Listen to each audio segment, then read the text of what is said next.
Welcome back to the channel, good friends. Brian from Apex Auction Reconditioning. We're working on the auction minivan here. Just a few things to do. I just want to get rid of some of the blemishes on the outside, some of the deeper scratches, maybe do a quick polish. I'm not going to use a full-blown ceramic coating on it. I'll probably go with spray coating, 1 year spray coating like Blue Collar 9, and that will be about it. So we're just about done working on the minivan here. Let's do some finishing touches. To me, it's definitely looking a lot better, a lot more presentable to be in this thing driving around. And inside and out, we've made some pretty damn good improvements. A lot cleaner, a lot fresher, seat belts, seats, carpeting, dash, protection in there. And now we want to start working on some of these imperfections. Let's start on this door here. We'll do some spot correction if we find some really bad imperfections, and then maybe after that we'll go around and just do a quick cleaner polish or a polish. And I will probably address this down here.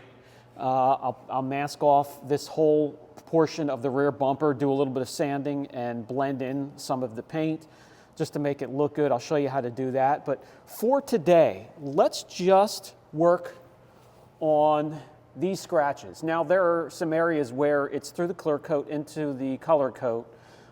There,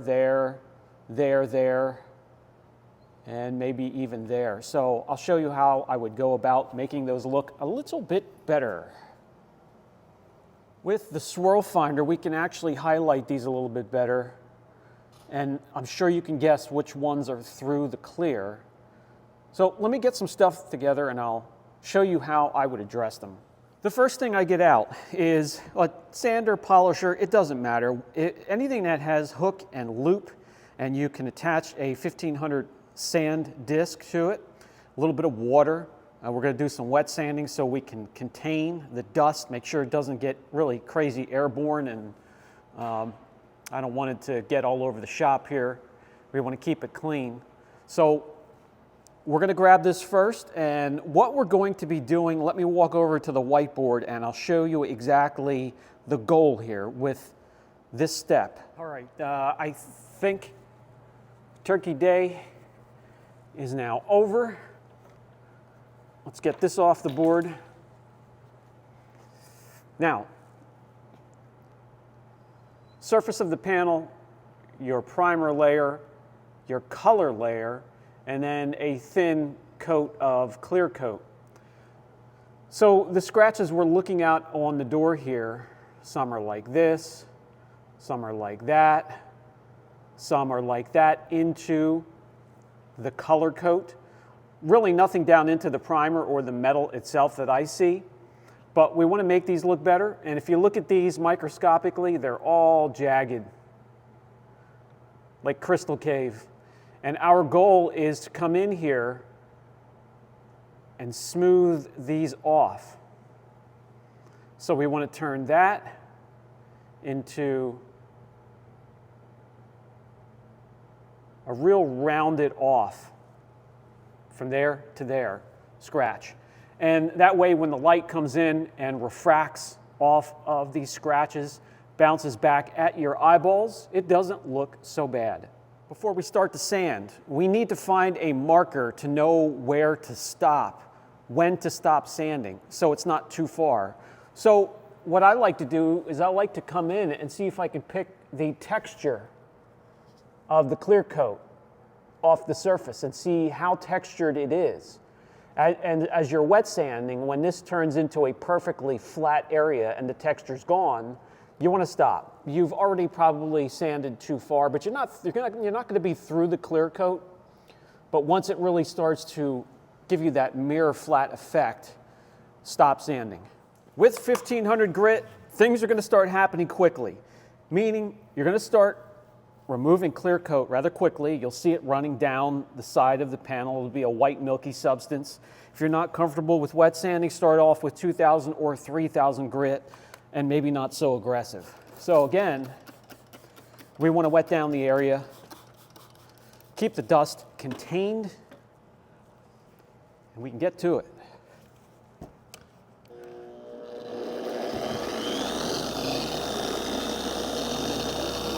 I just have the polisher on a low speed setting,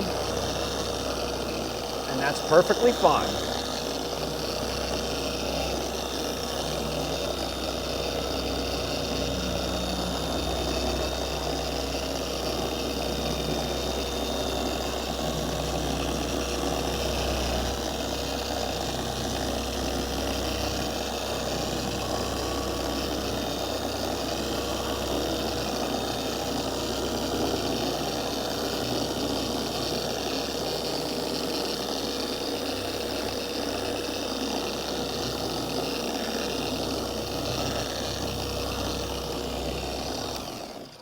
That is where I am going to stop. Let me grab you guys and bring you in closer. This, my friends, is clear coat. So we're removing a couple microns from the approximate 2 mils, maybe 1.5 at most, with the manufacturers we have these days. We're going to wipe off the residue here, let it dry, then I'll come in and let you see what it looks like at this point. Now here you can already see, this is the textured areas, and we're nipping off the peaks and getting into the valleys, and eventually it'll start looking more uniform down here when we've got it pretty darn flat. And that's where you want to make the call, do I stop here and polish out from here, or do I go a little bit more? Paint depth gauge and a little bit of experience will allow you to go a little bit further. And I am indeed going to go a little bit further right here, and right there. So I wet the areas once again, flush off the pad. The one thing you want to do when you're using these wet sand discs is keep flushing the pad to flush away that spent clear coat, so that way the pad stays effective. Let's fire this up once again.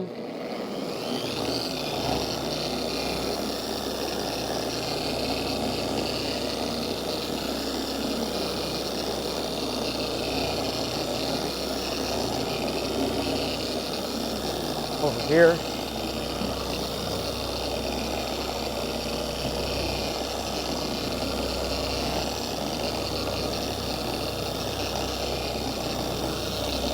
And up here, there's another small cluster. And that's good. What we have to keep in mind is that these scratches are through the clear. The only way to properly get rid of them, or get rid of them completely, is to sand it down and respray it. That's not an option with this. We just want to make some marked improvements. And that's what we're doing here today.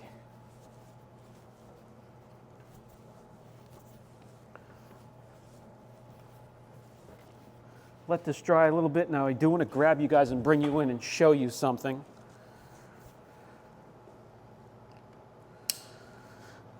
A lot of it has disappeared except for the deeper ones I pointed out earlier. That is through the clear into the color coat. So is that, so is that, so is that, so is this little cluster. Everything else is gone, and now we are going to polish this area, polish out the sand marks, and you'll see the improvement we have after that step. Moving right along to the next step, we got the wet sanding stuff to the side. We're going to be working with chemicals now, so grab your PPE, microfiber cut pad. The 303 compound has been working very well, and then we'll stick with the same polisher we did the wet sanding. And we'll get everything together, come over here and polish out the sand marks. All right, let's just, we're not going to polish out this whole section at one time. Let's just do half of this, see where we stand.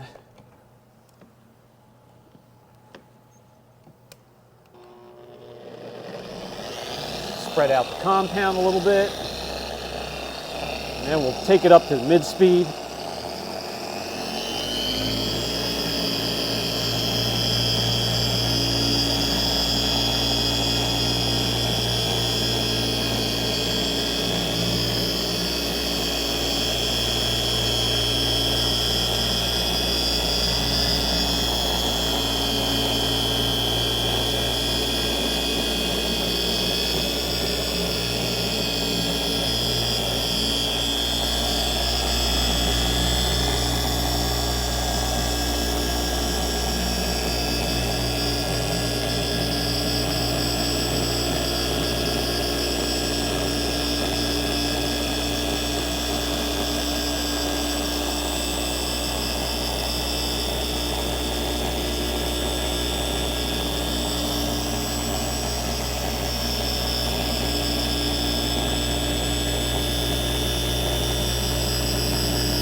Okay.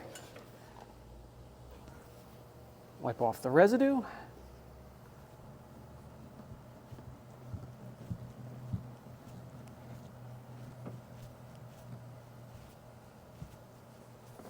And it is already looking so much better. We turned it from a 5-footer into about a 2-footer. I only see 1 or 2 of the deeper scratches. I'll bring you in closer, but there's one step after this that we can add to make it look even better.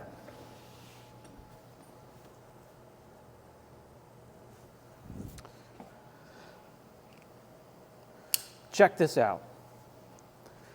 So here, we can see where those deeper scratches are. Here, you can barely make them out. One really, really deep one. And there's an extra sip that we can add to this to make that look even better. But from 3 feet away, barely see it.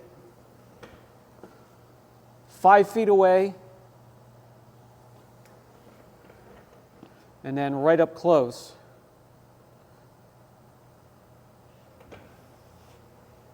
So let me quick polish the rest of this, and I'll show you the very last step that we could add to this to make it look even better.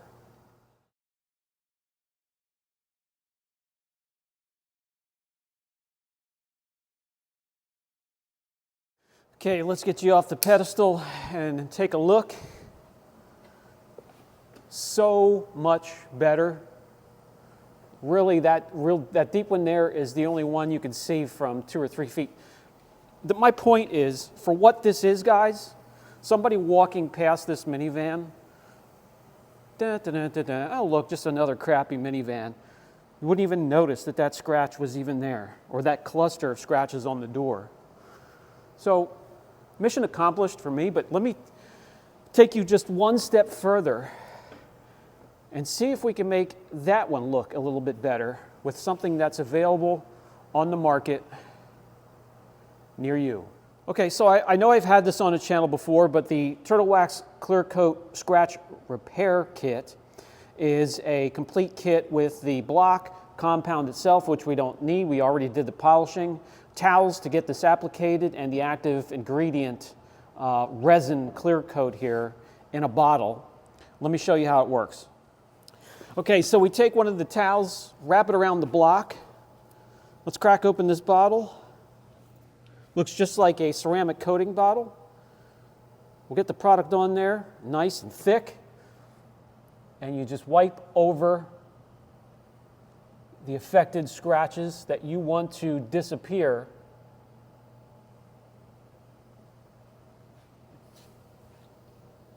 Do a little bit more.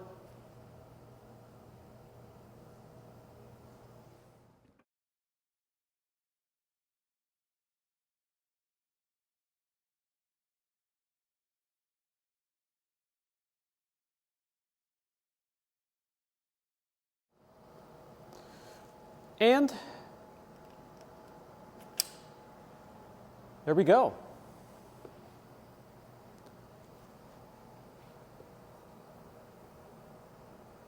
What do you think, guys? Let me know down in the comment section. So, all the videos I have done on this, all of that work could have been done in a day, day and a half. I do want to go around and polish it, bring out some gloss, and then hit it with maybe some sort of protectant. So we'll have one more video on this, and then we'll start to use this. And then we're going to have a video, guys, where we get this thing, and those that have been following the channel for a while know exactly what this is. This was picked up from an auto auction long, long ago, and the shop manager, the puppy, fell in love with it because it had so much room in the back. Looks great, runs great, has a lot more miles on it now, but we need to get all the seats back in there, freshen it up, and send it down the road now that we have the minivan in there that she can use. So that'll be yet another video, and we'll see how that turns out. That is going to do it for this video, good friends. The shop manager here is ready to go home for the day. Before we depart, We do have a group on Facebook, the Apex Details Support Group, where we help each other, we share work, we discuss products and tools, and that brings me to a post where I'd like to address it here. And it was a post on polishers, and especially the torque polishers. I have the 22D here in my hand. I also had a 10FX. Because of the electronic interface, they're not quite as reliable as you think they should be. The 10FX died long ago. However, I have to say, the 22D, which we use, I use it on a lot of different things, especially boats, RVs, larger vehicles with large panels.